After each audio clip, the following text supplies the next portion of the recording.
What are your thoughts on bottle girls and taking them seriously in a relationship?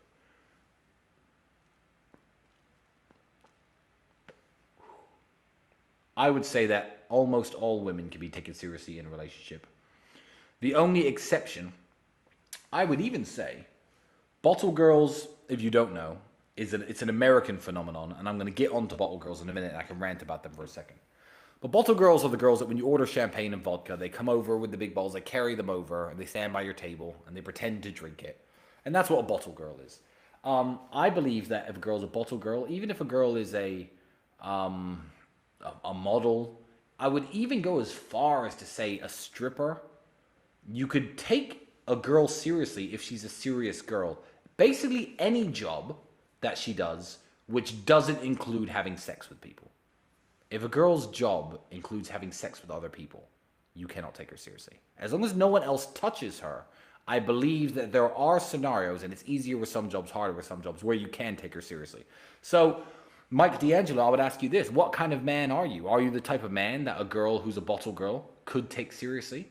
Because you have to understand, she might be a good girl. She might not be. But let's say she is a good girl. Even if she is, she's the type of girl who's in the bars and in the clubs, probably at high-end places, because bottle girls don't exist at the street alleys and the crappy dive bars.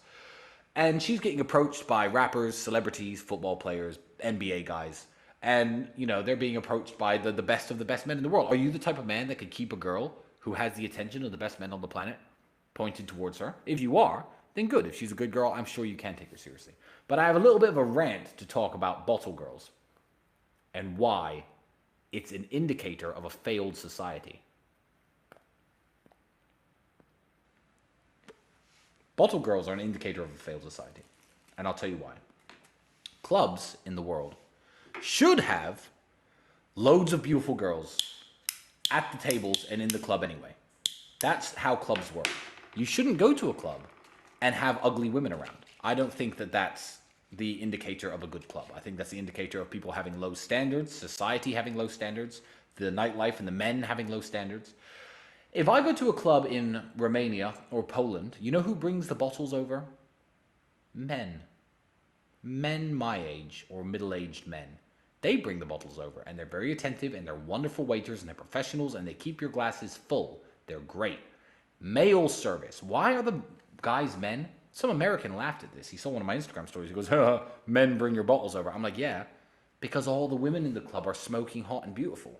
And I'm bringing bottles so the women can drink.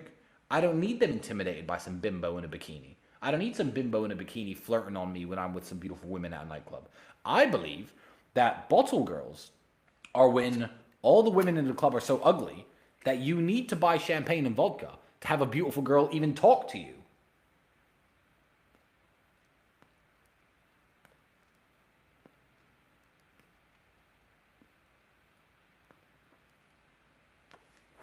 Which, of course, is the indicator of a failed society. So, no, I don't believe that bottle girls are a good thing at all.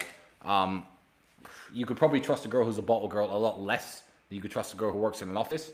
But I believe if you're a good quality man, there are some good women out there working a job it's essentially a waitress in a nightclub as a bottle girl. So, you know, if you are a good girl and you do bottle service, don't start sending me messages saying I said you were all trash. Don't cut sound bites out of this because I didn't say that at all. I'm a very understanding person.